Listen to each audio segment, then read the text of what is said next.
When I got started in online and digital marketing, I never knew anything of building your brand, building rapport, know, like, and trust with your community. I never knew anything of sales pages, order forms, capture pages, sales funnels, funnel building, email automated responder, email list building. You will hear network marketers talk a lot about building your email list. The money is in your email list.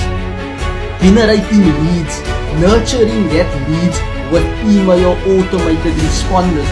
I never had a clue about these kind of wordings, these phrases and sentences, these lingual people are using or speaking about as an entrepreneur or online marketing.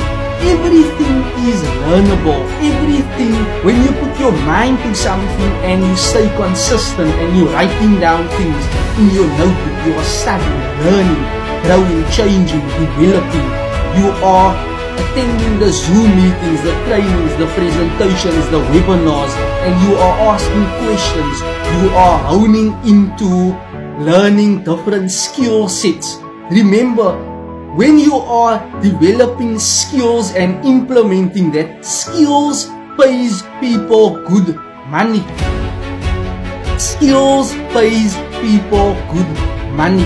I never knew anything in the digital online world. Short form, medium, long form content, macro, micro content. How to leverage videos, repurpose other videos into your own videos. I never knew these things and my phone is ringing. But just start anyway. Thank you and you're welcome.